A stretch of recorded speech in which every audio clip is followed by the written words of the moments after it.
Hello everybody, Yom Tov. It's Happy Wednesday, that means Wednesday Folktales. I'm sorry I got up to a bit of a late start today.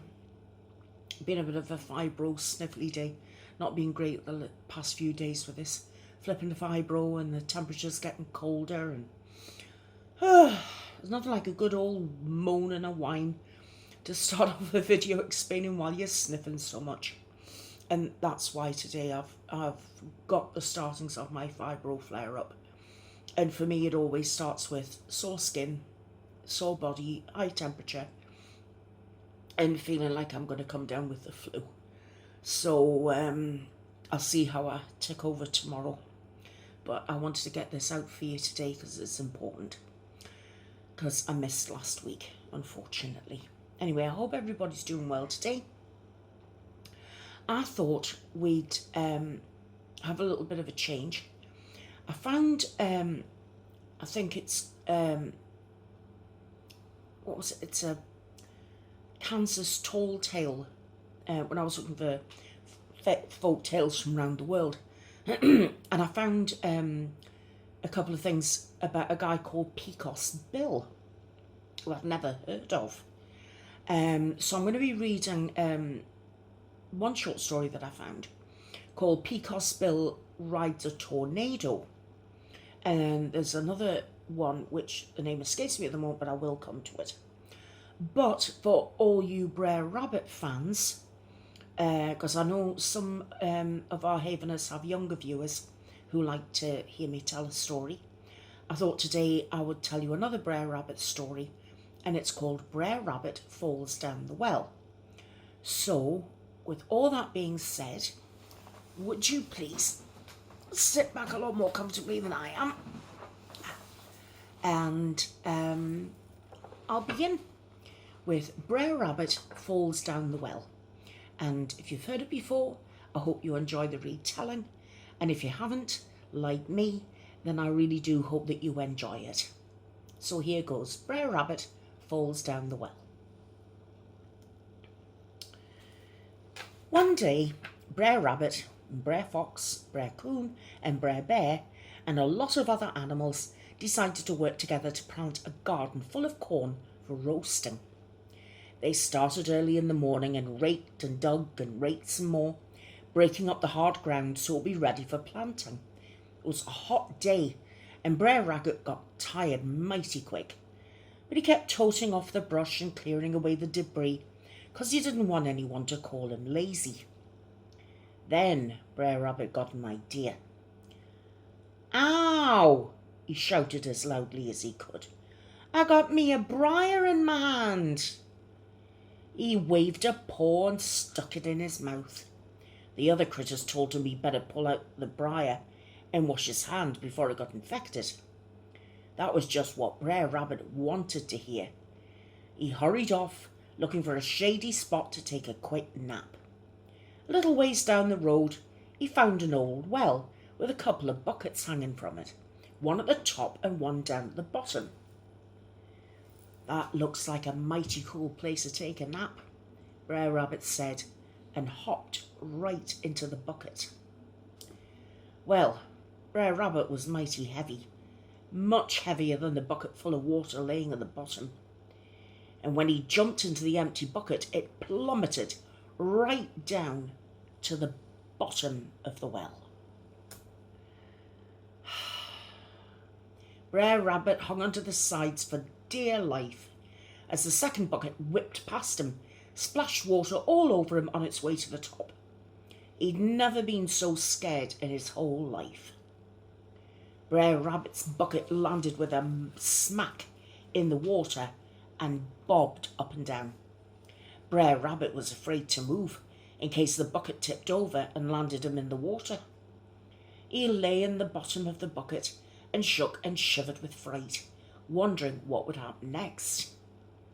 Now, Brer Fox had been watching Brer Rabbit all morning.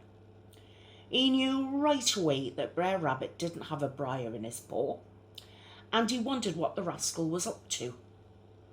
When Brer Rabbit snuck off, Brer Fox followed him and saw him jump into the bucket and disappear down the well. Brer Fox was puzzled. Why would Brer Rabbit go into the well? Then he thought, I bet he's got some money hidden away down there, and he's gone to check up on it. Brer Fox crept up to the well, listening closely to see if he could hear anything. He didn't hear nothing.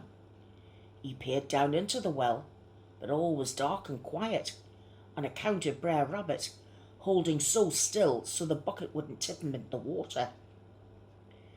Finally, Brer Fox shouted down into the well, Brer Rabbit, what are you doing down there? Brer Rabbit perked up at once, realising that this might be his chance to get out the well. I'm fishing down here, Brer Fox, says he. I thought I'd surprise everyone with a mess of fresh fish for lunch. There's some real nice fish down here. How many fish are there? Asked Brer Fox sceptically, making sure that the rascally rabbit was really counting his gold. Scores and scores, cried Brer Rabbit. Why don't you come down and help me carry them out? Well, that was the invitation Brer Fox was waiting for. He was going to go down into that well and get him some of Brer Rabbit's gold. How do I get down there? Asked Brer Fox. Brer Rabbit grinned. Brer Fox was much heavier than he was, so Brer Fox jumped into the empty bucket at the top. Then Brer Rabbit's bucket would go up, and Brer Fox's bucket would go down. So he said, just jump into the bucket, Brer Fox. Well, Brer Fox jumped into the empty bucket, and down it plummeted into the dark well. He passed Brer Fox about halfway down. He passed Brer Rabbit, by the way, about halfway down. I'm getting them all mixed up and confused here. So exciting. Brer Rabbit was clinging to the sides of the bucket with all his might, 'cause it was moving so fast. Goodbye, Brer Fox, he shouted as he rose. Like the saying goes, some folks go up and some go down. You should make it to the bottom all safe and sound. Oh, Brer Rabbit jumped out of the well and ran back to the garden patch to tell the other critters that Brer Fox was down in the well, muddying up the waters. Then he danced back to the well and shouted down to Brer Fox. There's a hunting man coming along to get a drink of water, Brer Fox. When he holds you up, you best run away as fast as you can. Then Brer Rabbit went back to the garden patch, and when the thirsty hunter hauled up the bucket full of water, a wet and shaky Brer Fox sprang out and ran away before the hunter could reach for his gun. An hour later, Brer Fox and Brer Rabbit were both back in the garden, digging and hauling away debris and acting like nothing had happened. Except, every once in a while, Brer Fox would look sideways at Brer Rabbit and grin. And the rascally rabbit would start to laugh and laugh because both of them had looked so silly, plummeting up and down that old dark well. And there you have Brer Rabbit falls down a well. Now, that to me was a really feel-good story. You know, it's dismal outside today. I don't know where it's like where you are in the world, but here in the UK, where I am, it's been flipping dismal, right? And like I said, I'm not feeling particularly great, and that can affect your mood, right? We all know that when you're not feeling 100%, it does affect your mood. But when I read something like this, okay, it's for children. But sometimes it's nice to reach back inside for that little inner child that you've got in there, the one who wants to have fun, the one who wants to be silly once in a while and not be so serious and leave the dismal bits to one side and just jump up and laugh and giggle and have a little bit of fun and forget that there's crap out there that we'll have to deal with. And that's one of the reasons why I do these stories, because it's escapism. And I don't think it matters what age you are. You can be child, you can be in your 20s, right up to my age and beyond. And some of you who are more familiar with these stories, I hope have happy memories of them, and it'll bring back all those feel-good moments. And that's what I hope these engender, feel-good moments. And I hope the way that I read them makes things come to life for you. At least that's what I hope so. I do hope that. Anyway, I'm now going to read you, they're only short, these little things about this Pecos Bill. And like I said, I've actually not heard about him until today. Excuse me. But I thought, all right, if anybody lives in Kansas, they might be able to tell us a little bit more about Pecos Bill. And if you have heard of him, please let me know in the comments, because, you know, it's all about gaining knowledge, learning new things, isn't it? And raising that mood, raising those endorphins. And it could only be a good thing, a real mitzvah. So, let's get on and read Pecos Bill Rides a Tornado. A Kansas Tall Tale. Now, everyone in the West knows that Pecos Bill could ride anything. No bronco could throw him. No, sir. Fact is, I only heard of Bill getting thrown once in his whole career as a cowboy. Yep, it was at that time he was up Kansas way and decided to ride him a tornado. Now, Bill wasn't going to ride just any tornado, no ma'am. He waited for the biggest golden tornado you ever saw. It was turning the sky black and green and roaring so loud it woke up the farmers away over in China. Well, Bill just grabbed that there tornado, pushed it down to the ground and jumped on its back. The tornado whipped and whirled and sidewinded and generally cussed its bad luck all the way down to Texas. Tied the rivers into knots, flattened all the forests so bad they had to rename one place the Staked Plains. But Bill just rode along calm-like, giving an occasional jab with his spurs. Finally, that tornado decided it wasn't getting this cowboy off its back. And it wasn't going to happen nohow. So it headed west to California and just rained itself out. Made so much water, it washed out the Grand Canyon. That tornado was down to practically nothing when Bill finally fell off. He hit the ground so hard it sank below sea level. Folks call that spot Death Valley. Anyway, that's how the rodeo got invented, though most cowboys stick to broncos these days. So there's a tall tale for you. Reminds me a lot about Paul Bunyan. And I'm so, glad that I learned about Paul Bunyan, because that opened up something for me. Now, here's something, because everything that I tend to find tends to be a bit forwards and backwards. So I found that first story about Pecos Bill. And then straight afterwards I found about the birth of Pecos Bill. So I'm going to read that to you now.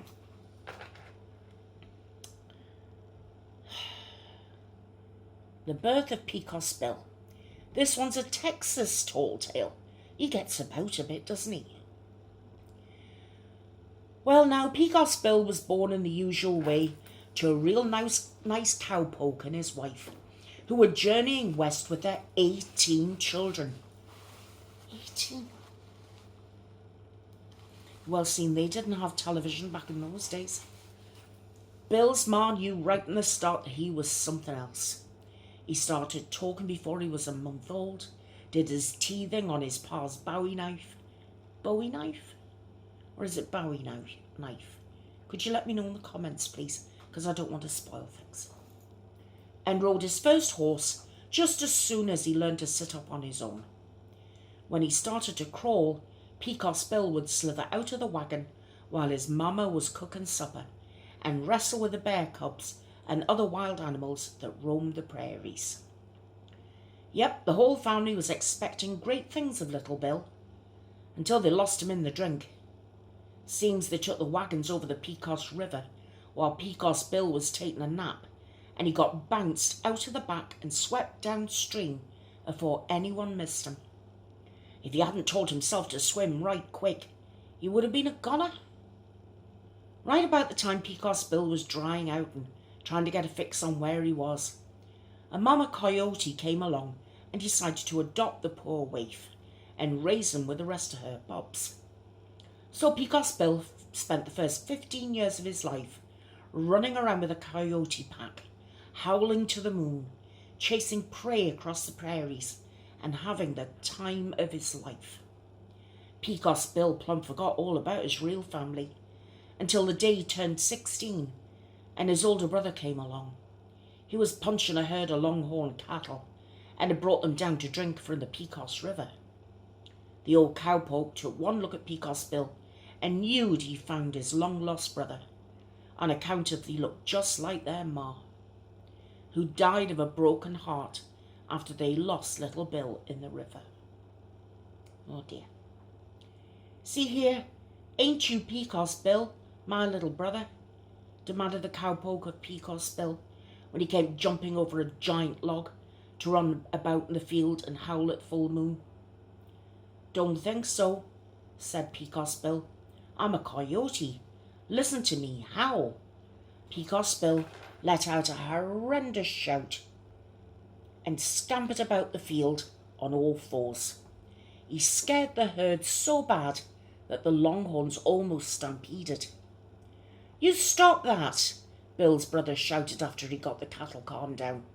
And tell me this, how come you ain't got a long bushy tail if you're a coyote?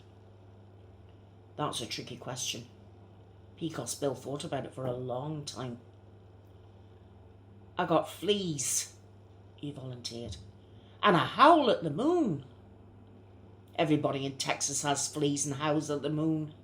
That ain't no excuse, said his big brother. Anyhow, you can walk upright like a normal person, and you can talk too. That ain't what a coyote does. I guess you're right, said Pecos Bill. Course I'm right. I'm your big brother, and I ought to know, snapped the cowpoke. It's about time you stopped fooling around the prairie and became a cowboy, like the rest of us. That made good sense to Pecos Bill. So he bid farewell to the coyote pack and went out west with his brother to learn to be a cowboy. Soon as he learned the ropes some, Pecos Bill began to realize that the cowboys needed some new tricks to help them cope with stubborn longhorns. The cowboys kept getting the cows mixed up, which made the owners mad. So Pecos Bill invented the branding iron so they could put a mark on each cow, telling everybody who owned it. Then he noticed that the other cowboys were having trouble making the wilder cows behave. So now whenever Pecos Bill saw a cow misbehaving, he'd jump on its back and ride it until it had bucked and kicked itself into behaving better. But the other cowboys weren't as skilled as Bill, so he invented the lasso to help them tame the wild cows. Pecos Bill's brother was right proud of him. Not bad for a kid raised by coyotes, he told his baby brother. In another couple of years, you'll be the toughest cowboy in the world. And he was right.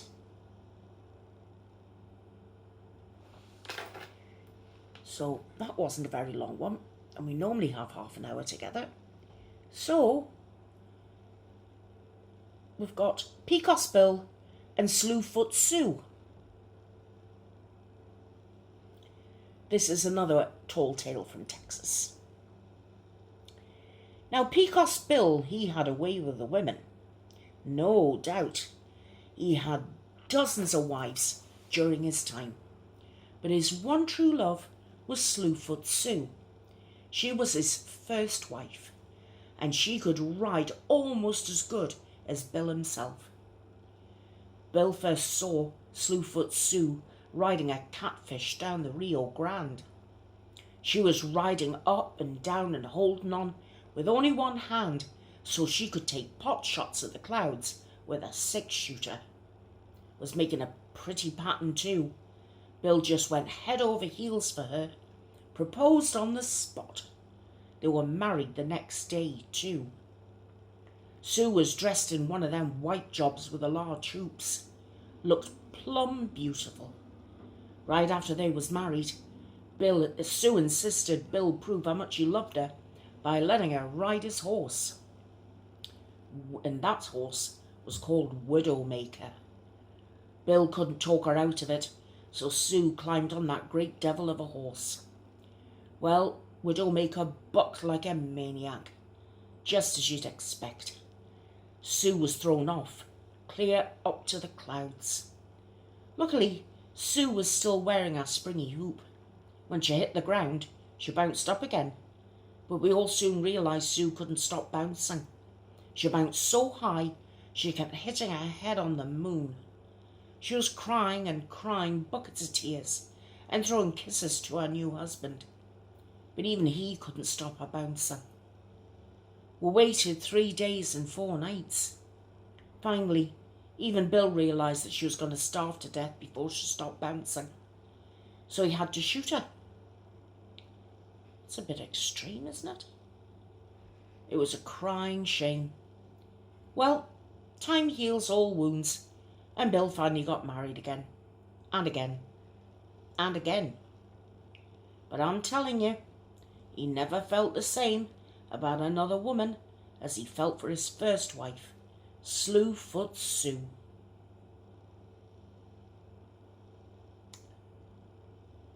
Right. Well, that was entertaining. Although,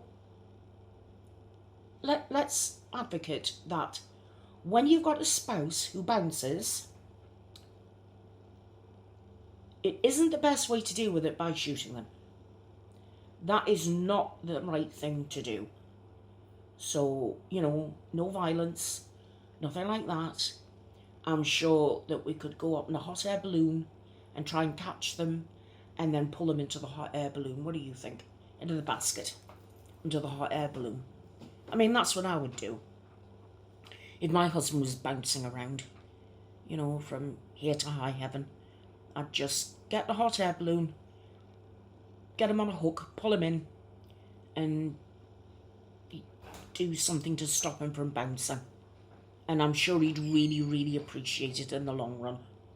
In fact, I'm sure he would be about to tell me now, because he's just come in from work. Hello, darling. Welcome home from work. Hello. Can I ask you a question? Mm-hmm. I just want to know if you can round meet the audience, because you have seen them before. Mm-hmm. Here's Mr. Header. You can come down. You can say hello to the people. Right, so I was looking at the wrong one. Yeah, you are. Uh-huh. Hello. There's Mr. Header. Hello, darling. Hello. Just want to ask you a question. Mm-hmm. If you are bouncing up like high to the moon, right, just generally bouncing, work with me here. Don't be scientific. Work with me. If you are bouncing so high up and down and you couldn't stop, that the only way to stop you was to shoot you, wouldn't the better alternative be for me to go up in a hot air balloon, grab you by your hook, pull you into the basket and stop the bouncing? Yeah. Isn't that the kind of thing to do? Yeah. And it's not quite as sort of cutthroat as shooting you. Well, no. Oh, because I'm telling a Texas tall tale called Pecos Bill. Okay. And apparently he married a girl called Slewfoot Sue, and she couldn't stop bouncing because she was wearing a wedding dress and hoops in. And she kept bouncing so high, he couldn't get her to come down after 3 days and 4 nights, so he shot her. Yeah, but he's a Texan. You've got to be careful, there are people here watching from Texas. Well, it's all right. Everyone's lovely. Everyone's lovely. aren't they? Yes. Yes, everyone's lovely. Right, are you going somewhere now? Do you want to say bye-bye to the people? Bye-bye. That's my Bill, not Pecos Bill. My Bill. Thank you, darling. I'm just going to say bye-bye to the people now. Oh, well, there you go. We got some added husband in the video today. That was the one that I had in one of my very early videos. Do you remember where I had him as the teddy bear with the anatomical parts? That's him. That's the same one, you know. But now everybody knows who he is. So there you go. Right, well, I'm going to say bye-bye to you guys. And I really do hope that you've enjoyed today's video. And all being well, I will see you. Well, I better not be all being well, because I think you'd all come looking for me if I wasn't here for the Friday spooky sessions, because it's going to be episodes 3 and 4 of I Made a Deal with an Angel. Now, I've got to tell you, the author has written this story, as you know, for an adult audience, and she herself obviously is an adult. The story tends to get a lot more sexual in nature, but let's put it this way. You know how you've all seen those drawings of ladies who look like demons, and they've got the big bazongas, but they're all in corsets, and they've got cloven hooves and tails and things like that, but they look really, really glamorous, beautiful hair and makeup and stuff. Well, I want you to imagine Sarah Baker looking like that. I'm just going to give you that to think about, ready for Friday. But there's an awful lot of stuff in there that I need to tone down. You know, because it's a bit squirmy. It would be for me reading it out loud. But I will do my best, because I've got to do a very careful balancing act as to who is listening and to who's watching me. So as long as everybody understands, then that'll be fine. Anyway, I hope you all have a lovely morning, afternoon, evening, night, wherever you are in the world. And I hope everybody's very happy. Please go along and join our Facebook group, which is private, closed and safe. So it's filled with, at least, I think it's 34 Haveners now, who are all lovely, wonderful, very supportive of each other. So no problems there. I'll put the link to the Facebook group in the description box so that you can very quickly go there. And I really do hope that you do go, because it's a lovely place to be, you know. And don't worry about anybody finding you on there, because they can't, because it's, you know, it's closed. So on that happy note, guys, thank you again for being here. Thank you very, very much for watching. And I look forward to seeing you on Friday night for our spooky sessions together. And for those of you who aren't in the paranormal crew, then I'll see you all again very, very soon. I love you. Take care now. On behalf of Bill, bye-bye from both of us. Bye now.